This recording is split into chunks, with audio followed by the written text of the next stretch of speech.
everyone, and welcome to the She Shoots podcast, Women Empowering Women in the Shooting Community, Season 4, Episode 38, Living Life Fully Loaded, celebrating International Women's Day. My name is Regina Ruiz Ordóñez, and I'm from the Canadian University Shooting Federation.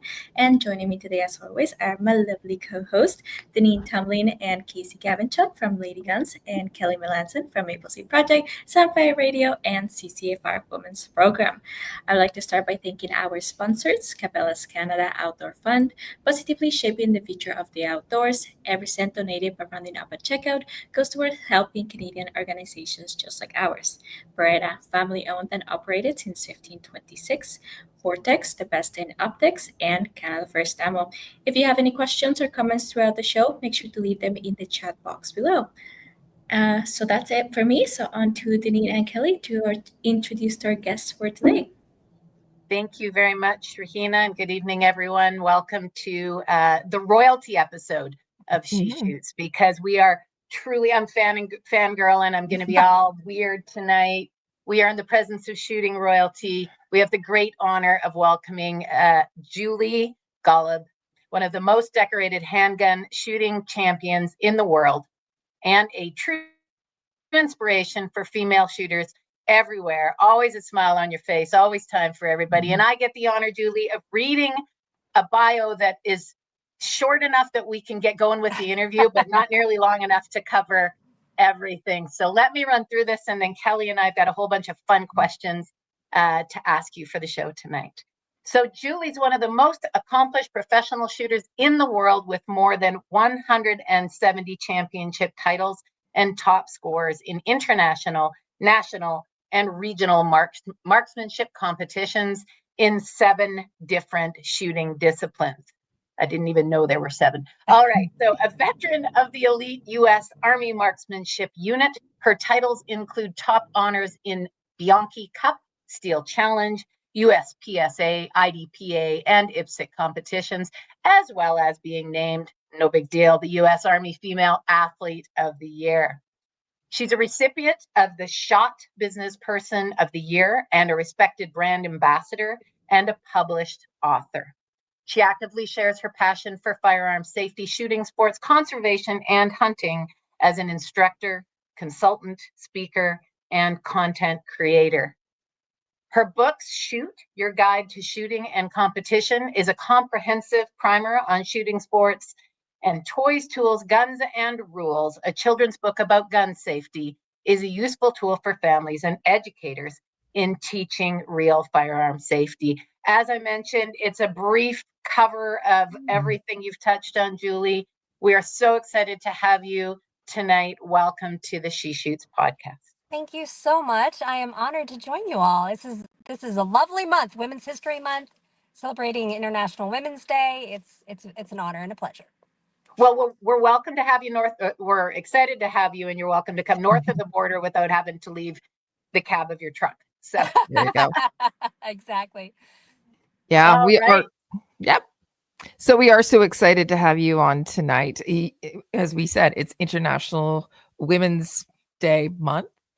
We just had that this past weekend. So we did really want to actually bring you on and talk about all your accolades and that. But we're super excited because of the fact that, you're one of the most renowned and most well-spoken women out there that promotes women's shooting. And we're so super excited to have you on tonight. So thank you for coming on. So why don't we get into it a little bit? Why don't you tell us a little bit about your background? Now, Deneen did do a very brief summary on your biography, but tell us a little bit about yourself. Where are you located? You are from the U.S. That's correct. But tell us how how do you spend your day? Where'd you grow up? A little bit more information about yourself. Absolutely. I'm actually a New Yorker originally, okay. So I grew up in upstate New York. I enjoyed the shooting sports with my father as a kid, and we had many of our Canadian neighbors come down and shoot with us for various different competitions. And it was really with that time with my dad, that exclusive daddy-daughter time, that I really started to discover the world of shooting, hunting, and competing. And so as a young girl, I was just, my dad's little helper on the range. And then eventually it sparked an interest in learning how to shoot and start competing with him as well in the sports of practical shooting. So that's kind of how I cut my teeth, so to speak. And what was really neat about it is that at the time, and it's not too uncommon today, we don't overwhelmingly have a huge presence of women in the shooting sports, right? But as a young girl growing up in the 90s, I was the only one at the range. There weren't many little girls to hang out with, and a handful of women. And it was those women that I learned to look up to. And I was just amazed that, wow, they're doing this too. If they can do it, I can do it. And that kind of just sparked everything and started that journey of eventually starting to shoot, compete, going to my first national championships, and then eventually being recruited to shoot for the U.S. Army. Wow. Okay. So what did you start to shoot first? So you talked about going maybe a little bit of hunting, but what type of discipline did you start to shoot first or get into for competitive shooting? So for hunting, I just hung out with dad shooting a shotgun, in upstate New York. But we were very actively involved in practical shooting, USPSA and IPSC. And so for me, my first shots with a handgun were with a single stack 45 that my dad downloaded super soft so that it would barely recoiled. And it was the best choice for me at the time to get started with because it had a really thin grip and I could reach the trigger easily. And of course, having him being, behind the press, he could customize ammunition exactly the way I needed it. So that's kind of what started. And when I started shooting, I was obsessed with hitting the center every time. Like that was my ultimate goal. I didn't care how long it took, but by God, I was going to beat everyone in points. So that was my big thing. And then eventually I'm like, all right, I need to go a little faster here. And how old were you, Julie, when your dad started doing those custom loads for you? 14. That was Yeah. my first competition when I was 14. So right at my birthday month, we jumped in and was able to shoot with a lot of great different clubs in New York State. A lot of people don't realize that there are many shooting clubs and many opportunities to shoot in states that are not necessarily pro-gun, so to speak. Yeah. The difference between Texas and New York or California and Missouri, they're pretty drastic, but there's still a lot of passionate people who just enjoy, shooting sports and, having fun with guns. Yeah. What about actually, so you've been shooting since you're prior to 14? When did you first pick up a gun? So I remember vaguely shooting with dad every now and again. I wasn't really that interested in it. I was Okay. more interested in helping him. Like I was this little spotter. I got to sit behind the spotting scope, and I would pick up brass, and people were like, "Oh, here's $1," kind of thing. Yeah. So they appreciated me for sure. But it wasn't until basically that 1991, that winter, I decided that I wanted to start competing. So we spent months at an indoor range facility, just becoming familiar with safe gun handling skills and the basics of firearms marksmanship, so that when I was ready to shoot my first match, I had a good foundation of at least how to be safe. And that was ultimately the goal. Is that dad always said, hey, be safe, have fun. Those are the only two things we care about here. And he was also an educator. So being a band director and being a teacher for so many years, to young kids, grades 4th through high school seniors. He really had a good handle on how to get results with kids that were effective and keep them motivated. So he was, he was my best friend, my best shooting bud. Aw. So dad was your first mentor and your first instructor. Yes. And so you started at 14, and we talked a little bit about that. And I know we've got so much to go through tonight. So I want to fast forward, if it's okay, just to somebody named Sergeant Julie Golob. Let's talk about her for a little bit. Yes. So my maiden name is Golob. My married name is Golob. Starting shooting with dad, we started competing together. We were a range officer team. We traveled all over basically the northeastern half of the United States, or quarter of the United States. And I had this dream. I had this dream of becoming a pro shooter, and I had so many great mentors. Our local club hosted a match called the Miller Invitational, which was one of the biggest competitions leading up to the USPSA Nationals back then. And so I worked it every year, and I had a front row seat as a range officer to see some of the best lady shooters ever. And it just so happened that one of them was also at our club.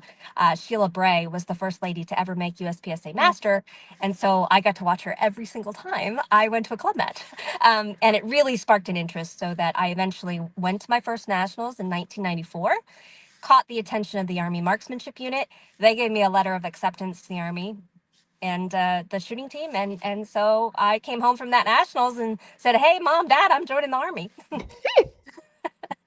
They were not ready for that one because I went on my own with friends and with Sheila, in fact. And so that was an eye-opening thing for them, I'm sure. As a parent now, I'm like, oh my gosh, well, how did my parents ever let me do these things? Right, I can only imagine. But it's an interesting path to go from brass picker upper and daddy spotter to joining the Army and joining that team. So I mean that's already super exciting, and we've got so much more to talk about. So where was your home club? Where was that you're talking about that you were Fulton, shooting? New York. Yeah, Fulton, New York. Pathfinder Fish and Game.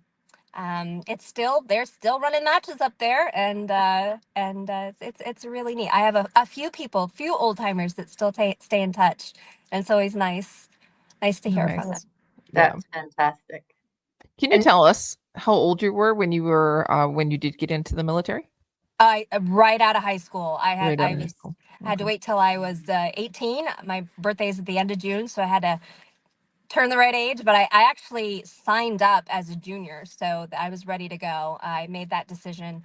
Gave me a little bit of senioritis as a senior in high school. I wasn't that motivated to do much, but because I knew where I was going and what I wanted to do, and so I signed up to be in the military for 5 years, and my job, my MOS, was military police. Oh, wonderful. Thank you so much for doing that as well. Your service to the country and you were able to actually continue with your practicing your shooting too. It sounds like as well, be proficient in your professional as well as your competitive. Did you still compete when you were in the military as well? That was my job in the military. So I, went straight from basic training and my job school to the Army Marksmanship Unit, where my mission was literally compete and win. So perfect. It put a little bit of a spin on it, because before it was just having fun with Dad, and then obviously in the military things are a little different than just having fun with Dad. And what were the disciplines, and what firearms were you using for those disciplines? So this is back in the late 90s, mid to late 90s. So primarily shooting USPSA, IPSC, and Steel Challenge in open divisions. And then that was that time frame where they started a secondary division, limited division. That was kind of the beginning of it all, because up until that point, it was one division to rule them essentially. So I shot mostly open with a high capacity, 1911 style pistol with a red dot, and then that version of it without a compensator and iron sights in the limited division. And those are military issue for your competitions? No. The Army Marksmanship Unit did supply firearms if you didn't own them, but I eventually purchased my own and used my own guns to compete with as well. You got to bring your own toys to work. Yeah. Outstanding. Yeah, it sounds like you had the perfect job. Let's be real. I did paint a few rocks. But, I think the military today in general is a kinder, gentler military than it was when I was in. I certainly learned a lot about leadership and difficulty and challenges. But I'm so grateful for every bit of it. I mean, there was one year that I shot 100,000 rounds. And that kind of opportunity to be able to shoot that much and have it be your full-time job, everything about what you're doing is to compete. It was an invaluable experience, and I rely on it even today. And to keep it fun and not have your job become something terribly boring and work. So that's awesome too, because if you love what you do, it's not work, right? Yes. Amazing. So No.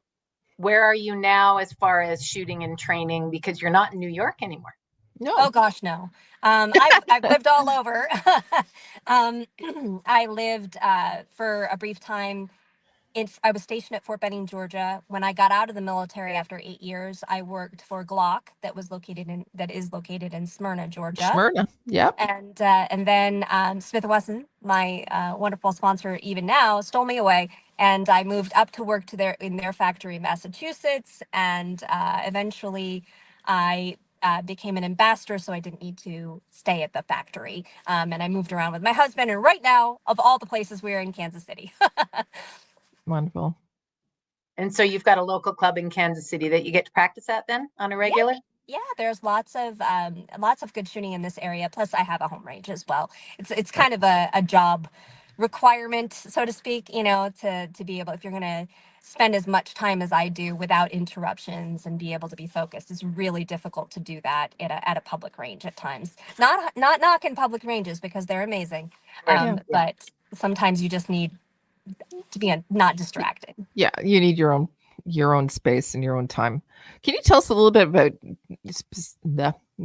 sorry, can't talk tonight. Can you tell us a little bit about you said you need the time, the space to practice. Tell us about your practice. What's your routine like and what's your training like right now? Yeah, so I am actually in just easing into my training plan for the season. What I do in the wintertime is I take a look at the schedule and I Okay. kind of plan my year accordingly. It's really important when you're chasing very specific goals that you set yourself up for success. So overtraining in January doesn't help you win a nationals in May. So I kind of plan my training sessions based on areas that I need to work on. I'm a big fan of that. I don't tend to practice the things that I do very well as much. I really like to focus on my weaknesses. We all have them. And so that's where I spend a lot of that time. Also in the down season, I will spend a lot of time with my gear, making sure that it is ready to go for the next season, making sure my backup gun is good, make sure I have everything I need as far as ammo and other supplies so that I am not panicking in the middle of the season because I don't have enough ammunition or something's not going right and I have malfunctions. I have everything in place. So for now, it's just a matter of getting refamiliar with the idea, getting the juices flowing again, accepting that I'm going to make mistakes, coming up with a plan to fix them, and really be taking it gradually. I feel like a lot of people, when they get into shooting sports, especially after a break, go so gung-ho.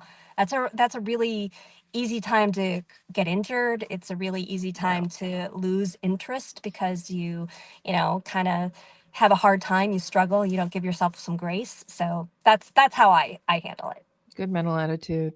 Can you tell us about what your setup is? What do you use for? You were talking about the fact that Sig is your sponsor. Do you want to tell us about what you have you use for your primary gun, and then also what ammo that you use as well? Absolutely. So I'm primarily, as far as competing, I shoot a Smith & Wesson 9mm 1911. Right. And I have a Trijicon MRO on top. It's a very space age looking gun. It's purpose built for action pistol, which is a precision meets speed kind of sport, precision heavy. I feed it with Federal ammunition components, and it's a tack driver. It's fun to be able to have a gun that is so accurate. We shoot out to 50 yards with a handgun, and we have some pretty tight constraints to do it. But when you have a machine like that, it's almost like driving on a racetrack with a really expensive Porsche or something. So you get to see exactly what you're capable of, which is exciting. Nice. And because you worked with Smith & Wesson, did you get a chance to work on that gun or design elements of that gun or anything to do with personalizing it? No, I mean, it is highly custom to me.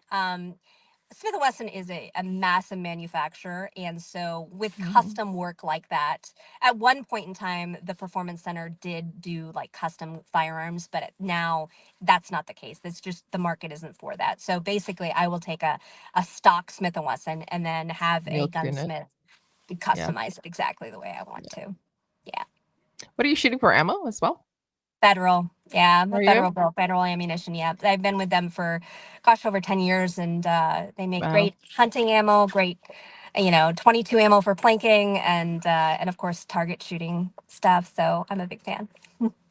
Well, it sounds like you have some really great sponsors. Do you want to tell us a little bit about your sponsors? Yeah, sure. Yeah. So as I mentioned, I'm a Smith & Wesson ambassador, which is a really cool honor. The funny thing is, they were my very first gun sponsor as a junior competitor. Oh, So when I really? started shooting at 14, after a couple of years, I met, a regional manager who was like, "You got something, kid," and they sponsored me. The Performance Center sponsored me with a firearm that I still have, and eventually, after when I joined the military, of course, that sponsorship wasn't an option. I had the U.S. government as a sponsor, essentially. Mhm. And then when I got out, it's funny how things come full circle, and being able to represent Smith & Wesson now is fun. And I've been with them for a long time, a couple decades, so it's pretty neat. And then as far as optics, I use Trijicon optics, both red dots and scopes, so that's really cool. And then federal ammunition, I also work closely with Filster, which is a concealed carry company, CCW Safe, which is a membership organization for concealed carry as well, and also American Outdoor Brands for things like Caldwell Targets and Tipton Gun Cleaning and Wheeler Tools, all that stuff. So I'm very, very fortunate that I have the boxes covered so that I'm able to put everything together and hopefully perform well with it. Sounds like a super good setup. So you just talked about performing well. We've talked about on season versus off season, and so what are your goals going into this next shooting season, Julie? What are you ramping up for? Yeah, so it's a big year. We have a nationals every year called the Bianchi Cup that's the sport I primarily focus on at this point. And I have never shot a perfect score in a major competition. So that is my goal this season. There are 192 shots in action pistol, and it has, a 10 ring and an X ring, and the best of the best can shoot 192 shots in that middle every time with a score of 1920. So that is what I want to do. I want to be the first woman to do that in a registered competition. So that's my goal. I've come close. Yeah. I've shot a 1916 and a 1914 and all that. So it's doable. That's my goal. Good goal. That's a good goal. That's a crazy goal. We're behind you all the way, Julie. Yeah. I like fans. I'll take cheerleaders all the time. Woohoo! Well, that's I'm big fan. I think you've got 4 big fans with you on the line for sure, and a bunch watching tonight. So let's talk a little bit about that, the shooting community. Yeah. Let's talk about because you're with a bunch of groups, you support a bunch of groups, and you've become part of the fabric of the shooting community for many, many years. So who are you part of? And then just tell us, just from your heart, what's the shooting community mean to you? I feel like the biggest takeaway that I can say about shooters and the shooting community is it's like a family, like a big extended family. And it wasn't that I just wanted to compete and dominate when I was a kid. When I first, learned about shooting sports, I was so inspired by the people in them. And I had so many people who were in my corner, who were cheering me on. And I've traveled all over the world on 6 continents, and I've met the best people. And because of that, it's given me such an appreciation for the sport, and then the opportunity to work within the industry itself as a woman is just an absolute honor. So I feel like any way that I can give back is very, very rewarding, whether it's, serving on an advisory board, or working with a conservation group, or, promoting firearm safety with things like Project Child Safe. It's very, very, it's worthwhile. It makes me feel like, I don't want to say like I'm an old timer, but it feels like I'm in that contributing way of helping the sport and the industry grow. So it's rewarding. So you talked about traveling all over the world. Can you tell us about some of your most favorite memories, about some of the most favorite shoots maybe as well? It's crazy. Like when I think back on the places that I've been and the people that I've met, it just blows my mind. I've been to Moscow, Russia for matches. I've been obviously Greece, Africa for world shoots for IPSC. I've traveled a lot through Central and South America. A funny story, I've even shot a match in Israel where a dentist lent me his pistol and he used a gold tooth for the magazine release button. I'm like, this is crazy stuff. Like, this was before social media, before we had cameras in our phones. I'm like, if all the things I wish I had was a picture of that guy's gun, it was a little bizarre every time you started to reload. But it's really neat. And I just enjoy the cultures, experience the different ways that people live and eat, and it's been so much fun. It sounds like everybody, the different cultures, but there was something that was in common as well. It was shooting. Yeah, it's when you watch the Olympics on TV or something like that, you're like, wow, this is such a really neat thing. I don't know if I'll ever get to experience that in my life. Well, I'll tell you what, if you get involved in the shooting sports and you start to travel internationally, you don't even have to be a national level shooter or a champion level shooter. You're going to have that amazing experience of being able to connect with so many people from different walks of life, from different areas of the world. It's really neat. Wonderful. I love that. And alongside all of those experiences, you've also been recognized with a number of awards outside of all of those titles that you've won. And you recently were awarded something called a Gundy at the SHOT Show in January. Yes. And so 2 questions. First off, share with everybody, what is the Gundy and what did you win? But the other is, of your awards, which ones really stand out and mean something? Sure. Yeah. I'm going to turn on my light here because it's getting dark. We're losing some time, so I'm going to become illuminated. I hope, anyway. But the Gundy Awards is basically an industry social media type award event that a marketing group put together to celebrate various different influencers in the shooting community. So, whoa, that's a little bright. So basically, the Gundys recognizes different categories of shooters and hunters and communicators. And so, for example, they have a best shooter category. And so I was nominated for most influential female among a lot of incredibly talented YouTubers and podcasters, women in the industry who have a great voice. And I was able to bring that home. And so it was really, really a cool experience because I'm not a typical influencer, so to say. You know, when you look at social media, when you pull up the gram or Facebook or even YouTube, there's definitely people who make that their job. And so to be a competitive shooter and to be an advocate for gun ownership and all of that, it's in a different way. It was really, really neat. Plus, it's a People's Choice Award, so it means that people care. They like me. It's good to be liked. Congratulations. It was a well-earned award, and we were really excited to we chatted about it right after SHOT Show because we were trying to figure out who we were going to invite, and we were like, we got to get Julie. She won the Gundy and she's amazing. So thank you. You're very welcome. So outside of that, tell us about something that you've been recognized for that really means something to you in a different way. Sure. You know, I think there's that one hallmark moment of, being named the 1999 U.S. Army Female Athlete of the Year. That was such a huge thing because it's one thing to be recognized in your sport, but it's another thing to be recognized by something like the Army. Out of all of the athletes in the Army, I was chosen for that honor. And I got to go to DC. I met with, generals and admirals. I got to do a press conference. My dad was there. It was just a wonderful experience. And I think it really made it special because even though I was a soldier at the Army Marksmanship Unit shooting for the Army Action Shooting Team, the AMU itself was very Olympic focused. And so to be able to have had a stunning competition year, winning nearly everything I shot, and then having that be recognized by the military, it was like coming home to the Army Marksmanship Unit and having all sorts of validation. So it was really, really motivated and very, very, very special. So that being the first big one, that was a really big year for me. It's always going to have a special place for me.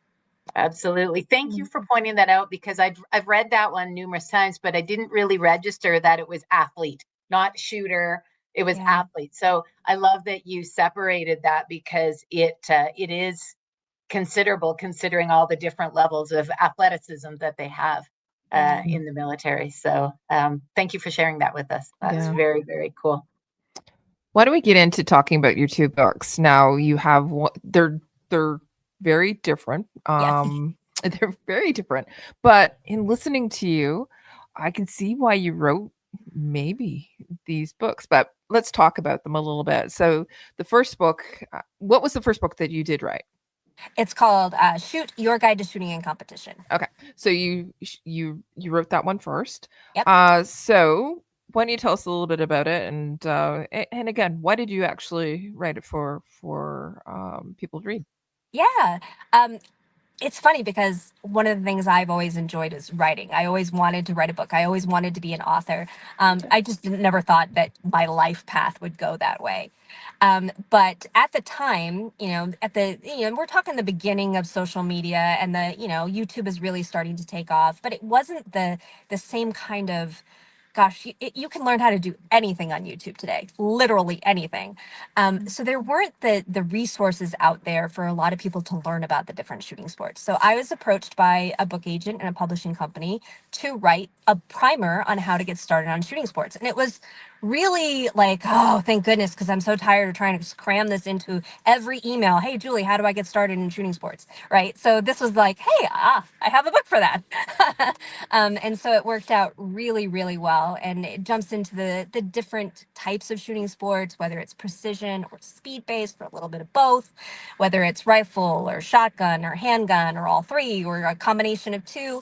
And it just kind of gives a basic idea of what you need to do, your knowledge, and how to prepare to shoot a shooting sport, as well as the different disciplines out there that are available. And so it was a really great experience learning how the publishing industry works, and to be able to put that out there. I mean, when you go into a Barnes and Noble and you see your book on the shelf, it's a really, really cool thing. So being able to share that with so many people is pretty cool. It's out of print now because it was written so many years ago, and gosh, the shooting sports have changed so much since then. But it is available online through like Kindle and that sort of thing. Are you thinking about doing a new edition of it? It's crossed my mind. It has. Except now, I mean, literally, there's so much information out there on YouTube and on so many websites. I mean, look at the work that you guys are doing to share safe, responsible shooting sports and gun ownership. So, I don't know as if I really need to come out with an updated book, because there's so many excellent at your fingertip resources out there. But at the time, it really did well. So I think people would still be interested in hearing from you and reading your book. Let's talk about the other book too. So the other book is called Toys, Tools, Guns, and Rules. It's the children's book. Your father was somebody who was a teacher and taught you about gun safety as a child. So was that something that triggered this for you? Something that you wanted to definitely, yeah. I mean, my parents, they set such a great example for us kids, in that they were always, I mean, I'm Gen X, so they were strict about a lot of things and didn't care about other things, right? Let's be honest. But when it came to firearms and firearm safety, whenever I had a question or my siblings had a question, they stopped and answered it, which was wonderful. And I knew that, having children myself, being a mother, that would be very, very important. My husband and I both feel very strongly that knowledge is power, right? And demystifying guns is a really productive way to ensure that kids do the right thing. And so one of the reasons why I wrote Toys, Tools, Guns, and Rules is that I wanted a resource for my own daughter to be able to read a book about firearm safety that wasn't politicized, that was human. It was very important for me. I didn't want a cartoon character or an animal or anything else teaching gun safety. I wanted it to be as real as possible, and to dive into more details of the parts of a firearm, the things that you don't touch. Not only do we share the universal message of stop, don't touch, go get a trusted adult, but I wanted to give them enough information to kind of discourage that curiosity. And then, of course, at the end, I wanted to include some parent resources as well. So it was great because my daughter, by the time it all came out, she was a little older. And then my second daughter came around. It was just this perfect thing because my oldest daughter could read to my younger daughter, which was neat. Oh, fantastic. Perfect. Now, Yeah. and is that one still in print and in circulation? Yes, it is. And is it used by educators by chance? So it's in several libraries. I know of several libraries that have it out there. It's one of those delicate situations, right? Like, I'm always hesitant to push it too hard because I'd rather people have the opportunity to find it and share it with their children or share it with others. What's really cool is there is a children's hospital in Texas that actually gives it away as a free resource for parents. So I have a Spanish version and an English version, and we've donated, almost 10,000 copies of it over the years to people who are looking for a resource to make sure their kids stay safe. And so that really makes me feel I'm very proud of that, to be able to share that with people. And you can also download it on Kindle Unlimited for free. So it's not like I'm out there like, oh, go buy my book, kind of thing. It'd be nice. Meant out there to be there. It is useful, but it's not. That's not the goal. I'd rather it circulate around and share that important message than anything. Go ahead. Sorry, Janine. I was just going to ask a question. We talked about this when we had our meet and greet a week ago. Obviously, Canada and the US are different with gun laws and gun rules. But at the end of the day, when it comes to parenting and kids and guns and safety, we all start from the same place. It's about knowledge. Knowledge is power. It's about safety. So is your book something that would also work well in other countries? Oh, absolutely. As I mentioned, it's written in both English and Spanish. And I appreciate that you bring this up. It doesn't matter if you live in the United States or you live in a country that doesn't allow gun ownership at all. The risk that you take when your children aren't aware of what to do around a firearm is very, very real. And you want to be that trusted person they go to find the answers to keep them safe. And so the book isn't political. It doesn't jump into any, this is what you should do or shouldn't do as far as a political sense of gun ownership. It's just the reality that they're out there. And so that you have to be that first person that your kids come to get this information. Yeah. Thank you. I think that's outstanding. I mean, there's nothing that is, or how should I put this? It's always on the media. It's always in movies. And so there's nothing in those movies that help children understand anything to do with gun safety. So, so thank you for that. Sorry, Kelly. No, I know that you had mentioned it a little earlier in the podcast, Child Safe. Do you want to talk about that just a little bit? It's something that you're involved in as well? Yeah, Project Child Safe is a program from the National Shooting Sports Foundation here in the U.S. They are basically the industry's main kind of group that advocates for gun companies and the firearms industry in general in Washington politically. But they also have a lot of great programs. So it's because of the NSSF's work that every time you purchase a new firearm from a dealer in the United States, it comes with a gun log. So it's a really great program that promotes safe storage and resources for parents. It connects with police departments and sheriff's departments all around the United States so that if you have a firearm, you have a way, you have knowledge, you have resources, and you have a physical way to safely store your firearm. That's wonderful. Yeah, absolutely. Tell us a little bit about you did talk about your mentors. I know your father was one of them, and some of your instructors, because we do want to actually move forward a little bit with some of the things that we're talking about, but we want to still remember those people who've meant so much to you. So who are your mentors? Who are your instructors? And what types of advice have they given you that is most memorable to you or was most important to your career? Yeah, sure. So, obviously, my dad it was that foundational person that I really learned a lot from, especially with firearm safety. Sheila Bray, I mentioned, First Lady Master. Kay Michalik, who is the spouse of Jerry Michalik, undeniably the best revolver shooter that has ever lived. He is also a Smith & Wesson teammate. Another really great mentor power couple for me, is Rob Latham and his wife Kippy Latham. Rob Latham is called the TGO, the great one in USPSA and IPSC shooting sports. And what I've always appreciated about Rob, I mean, he's a big guy, 6 foot, whatever, 200 pounds, I learned more about shooting from Rob, being someone smaller, and he taught me so much about respecting who I was and my hand size and my mass behind the gun and what I was capable of. I mean, when you find an instructor that has that level of understanding, that level of empathy, and is able to give you the tools with which to succeed, I think that was the biggest epiphany moment for me when I was shooting for the Army, getting to shoot with Rob and him telling me, stop trying to shoot like a 200-pound man. This is not going to work for you. This is what we'll do instead. It changed everything, everything. And so I'm very grateful. And of course, his wife, Kippy, is a national champion, renowned shooter, also a shooting instructor. And I just look up to them so much.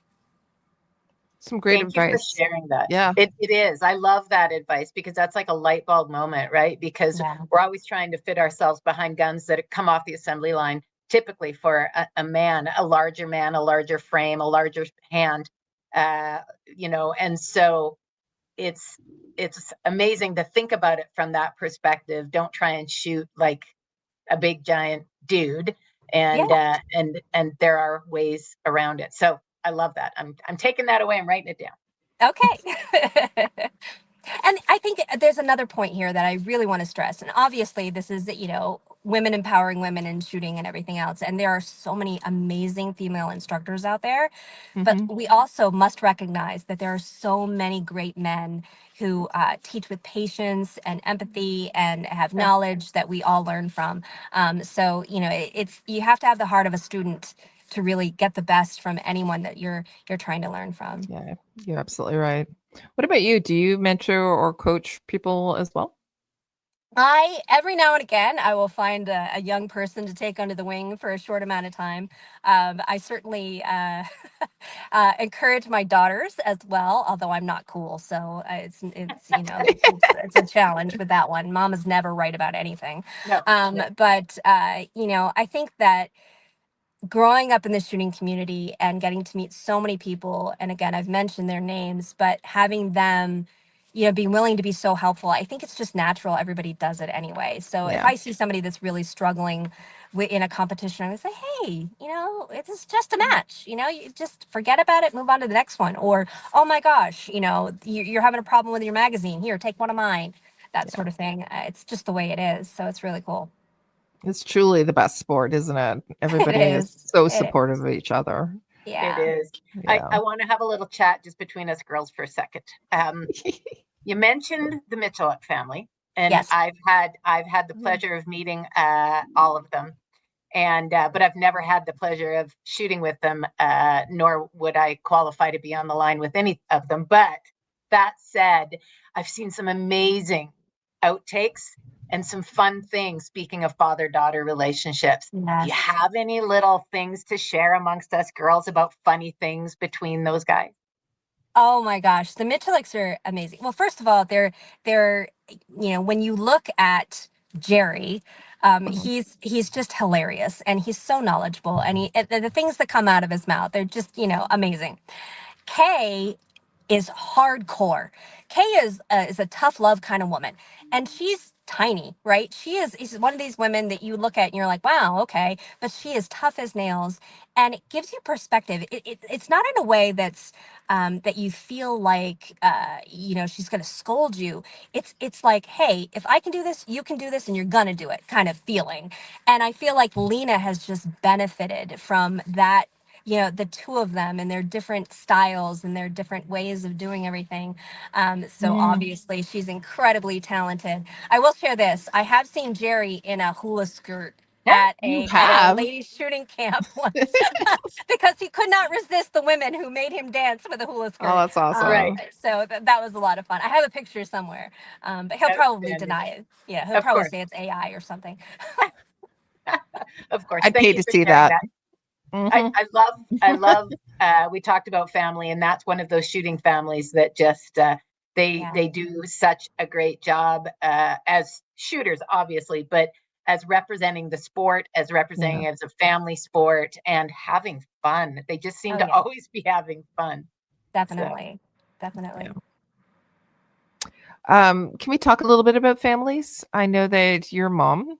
Yeah. And you've talked about your children. You're also a businesswoman as well. And I know that you're a professional shooter. So how do you balance all of that? So it took a while to figure it all out. When I first had my first daughter, I just assumed I would be able to jump back into everything and everything would be the same. I didn't take into account my body changed, my outlook changed, my life had drastically changed. And so I had to learn the important lesson of giving myself some grace and to prioritize things. And so I am a meticulous planner. I have a bullet journal schedule kind of thing that I adhere to. And I recognize okay, my children need this. My husband needs this. I need this. This is what I want to do professionally. These are some goals that I have, and I try to figure out how to mix it all together with the understanding that sometimes things just aren't going to happen the way you want it to, and you have to just make the best of it. And so for me, family is always first, and that's one of the reasons I love working with the sponsors that I do get to work with, because they share those same values, and it makes it really good. I'm sorry if there's a lot of noise outside. I don't know if you can hear it. Okay, good. No. There's a lot of revving up action from the peanut gallery. It's great that you actually have been able to figure that out. I think that a lot of people want everything all at once and at the same time. So it sounds like you're prioritizing your family, but you also have those you do have the balance. And I see that you did take some time off to be with your family and then coming back into the sport as well. You had some realistic goals and you were able to get quite quickly back into shooting as well. And you're right back where you were prior to actually taking that break. So it sounds like you have been able to find that perfect balance. It's been very fortunate, and I've certainly had my failures. And I think that, it's a little different for me because shooting is my job, right? There's so much about that. I would stress to the women listening, shooting should be something rewarding for you. It should be either something you enjoy or something that makes you feel accomplished or makes you feel competent, gives you confidence, all of those things. And if you're not in that place mentally, it's okay to take some time off, but it's also a gift to give yourself, that level of focus. I don't know about you, but when I'm shooting, I can't think about a million different things. There's the trigger, there's the sights, and there's the target, right? That's what I need to focus on. And I think that's one of the reasons I'm drawn to it so much, is because I can turn everything off, literally put muffs on and just focus on what I need to in front of me. And I think that's a huge benefit for a lot of people. I couldn't agree with you more. And Casey made a t-shirt for us at Lady Guns that said, "This is my yoga," and it has a picture of a gun. And it was because we found that when we would take ladies out shooting after a round of sporting clays or, a couple of hours at the range, Plink and Steel, they were so relaxed, and they would be like, "Why do I feel this way?" You weren't thinking about kids. You weren't thinking about groceries. You weren't worried about anything. You got to focus on yourself. So I couldn't agree with you more. It is a lovely, lovely way to have some alone time. Self-care. But with people you like. What's that? I'm sorry, I missed that. Self-care. Shooting is self-care. That's right. That's right. Exactly. So. Yep. Shooting should be part of your self-care, should be part of your balance, something you can do with friends or by yourself. And I know that when I go to the range, I feel so much better after, either busting some clays or, blowing apart a paper target or shooting steel. It's all so much fun. Yeah. It's part of, it should be part of your balance. Yeah. Yeah. So I have to ask you about your experience with shooting with other women in the shooting sports. How has it been? Oh, it's been great. I feel Good. like men are the instigators of women not getting along. I'm just going to say that since this is girl talk, right? Okay. Any type of relationship that I have felt tension with women on the range, there's always a man behind it, right? Yeah. But it's amazing. It's like a sisterhood in many ways. Yes, it's competitive. Yes, it's camaraderie. Yes, it's a lot of complex things, just like the relationships you have with your sisters, right? But at the end of the day, it's such a celebration. Everybody, is so excited to see a woman do well, one of the people they're connected with do well. And I love being a part of that and to be able to share it with others. I feel sometimes that women especially when I'm shooting with smaller groups, they may feel intimidated or feel like, oh, well, I can't shoot with you because, you're a national champion, whatever. And that's never about that. I miss plenty of times. So it's not about that, and it shouldn't be about that. It's not a competition. It's something that we can share. And for the most part, once you get over those that little bit of nerves, I mean, some of my best, female friends, most of my best female friends are shooters. So it's awesome. I always see us cheering each other on too. It's almost like when we bring a guy out and they're going, this is like, I don't know, like cheerleaders. We're cheering. You never see group guys cheering each other on. Like, very rarely. Whoa. Very rarely.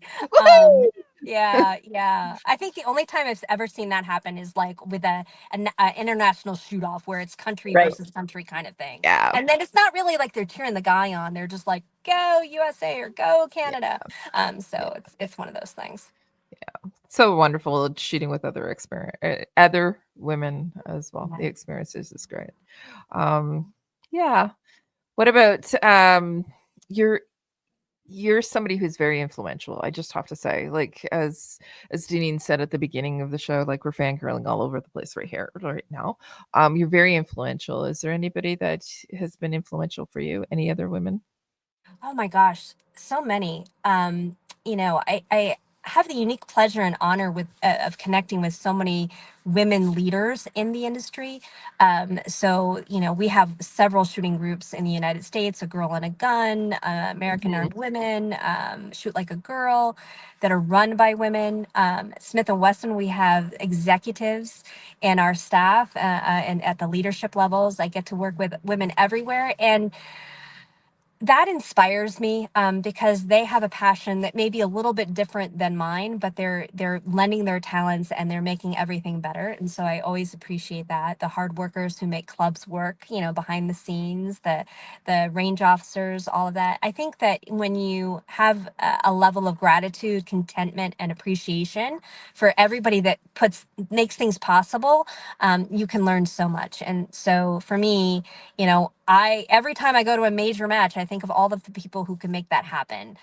From the people who are making the ammunition in factories to the people who are, responsible for the firearms that are used on the range to the volunteers. It's all a big team. Yeah, absolutely. I'm just writing these things, these lovely sound bites: gratitude, contentment, and satisfaction. I love that because sometimes we're so busy going forward, we don't take that moment to pause and reflect and appreciate and recognize that we are content doing something that we worked hard to get there for, whatever it may be, a weekend shoot or plinking or a competition. So yes, I just keep writing down these little sound bites that you're dropping. So thank you very much for that. So women and mentors and women in the shooting sports, She Shoots has a couple of different sort of categories. And as much as we've interviewed women that shoot, we've also interviewed women that are behind the scenes, women that run associations, women that are working in the marketing department or on the shop floor for the manufacturers, and there are a lot of fantastic women in the industry and in the community. So that said, Julie, what do you suggest, or what would you say needs to be done to get more women out in the shooting sports, the shooting industry, and participating in this family that we're talking about? I think we continue to do what we do. I mean, obviously, your great work here is just encouraging and welcoming. There are more and more of us every day, and that's great. And companies are listening, and ranges are listening, and people behind the desk at gun shops are listening. And when we make it a point to connect with fellow women and encourage them on a personal level, or even online through our presence on social media. It doesn't have to be like Fight Club. You can share it, right? And I think that's a really great way to keep that momentum going.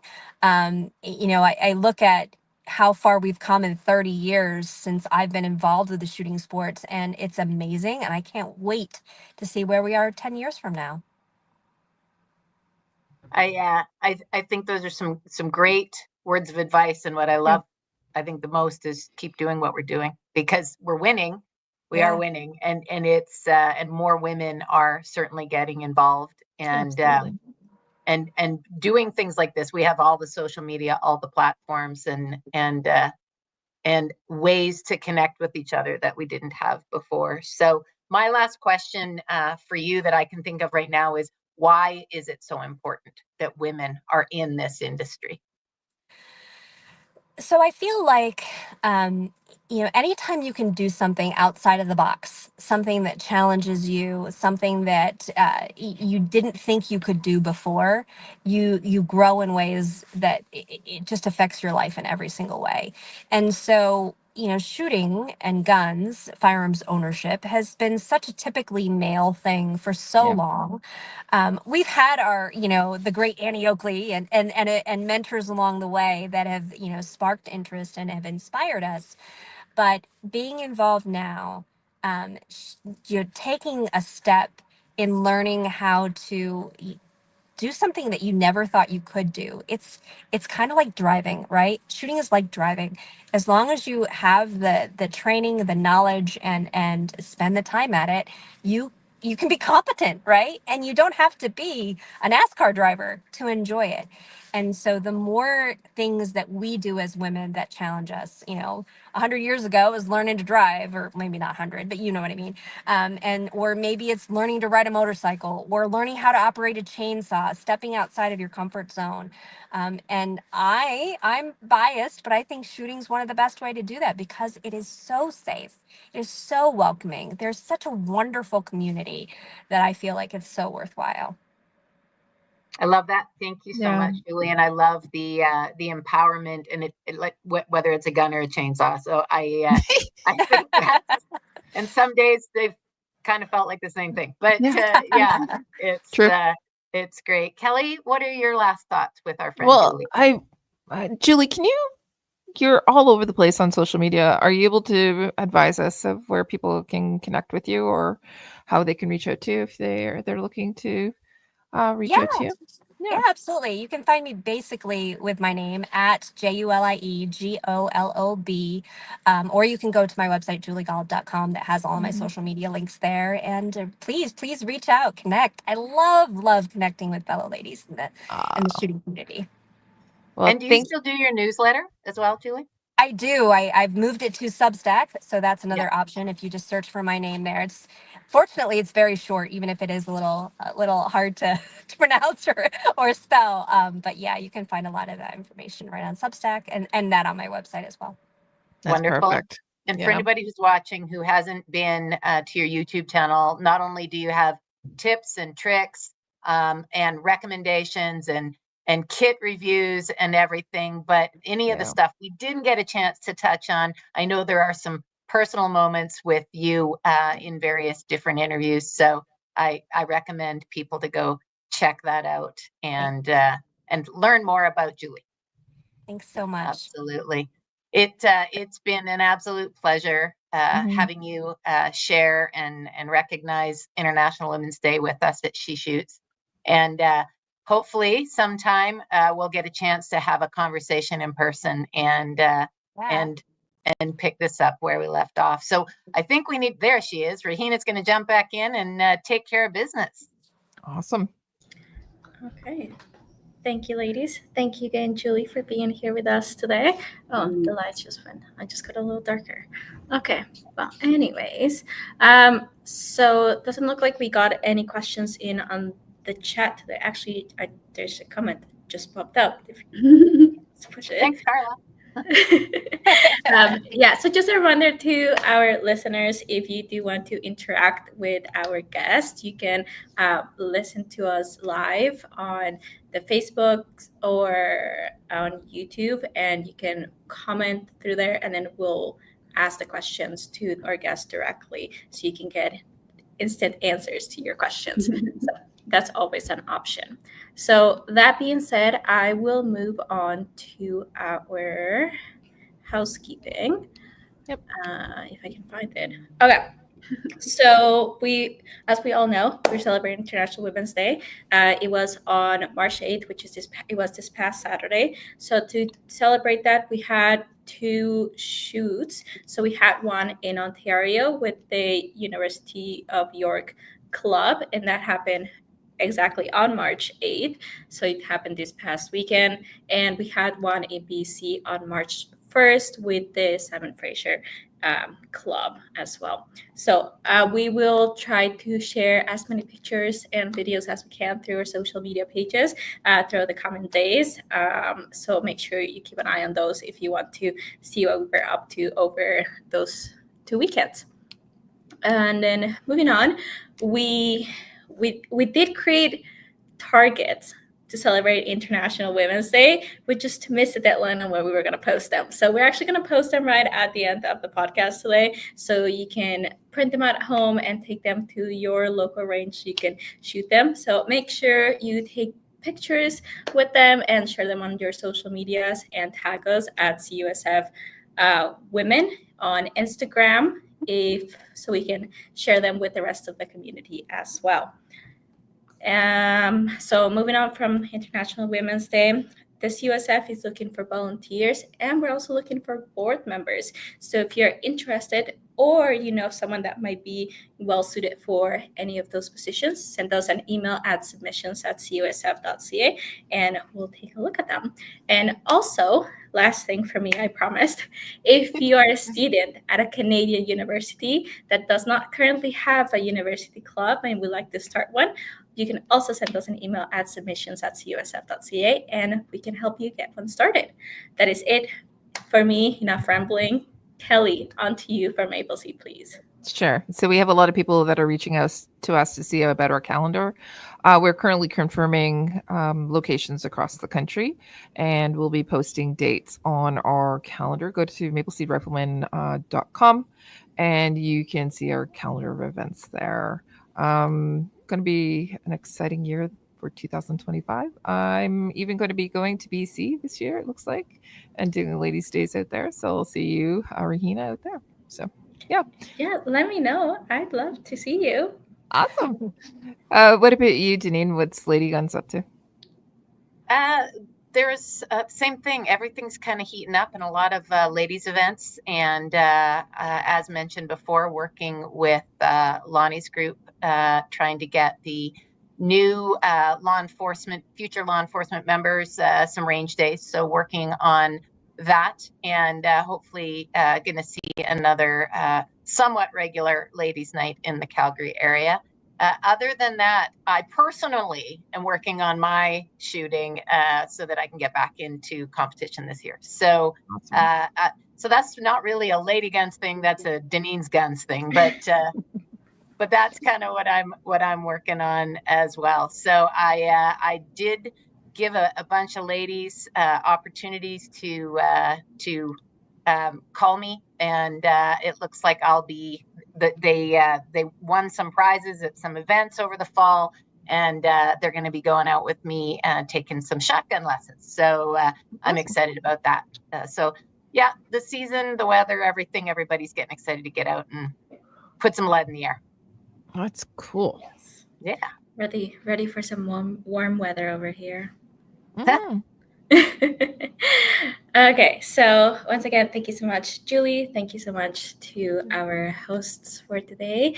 And I will wrap it up. So thank you to our sponsors, Cabela's Canada Outdoor Fund, Beretta, Vortex, and Canada First Ammo. If you liked our episode and would like, oh my God, let me start that again. If you like today's episode, please leave us a like and follow us so you don't miss out on any of our episodes. You can watch us on YouTube or Facebook, or you can listen to us on Spotify, Apple Podcasts, Google Podcasts, and iHeartRadio. If you liked our message and would like to learn more about our programs, check out our websites at cusf.ca, ladyguns.ca, and mapleseedrifleman.com. To support us and get some additional perks, check out our membership programs. Thank you all for tuning into the She Shoots podcast, Season 4, Episode 38, Living Life Fully Loaded. Make sure to join us on April 8th for the next episode of She Shoots. And it'll be at our regular time, 5 p.m. PST, 6 p.m. MST, 8 p.m. EST. We know the drill here, people. So keep an eye on our social media pages for the next episode announcements. So thank you, everyone, and have a good night. Night, everybody. Yeah.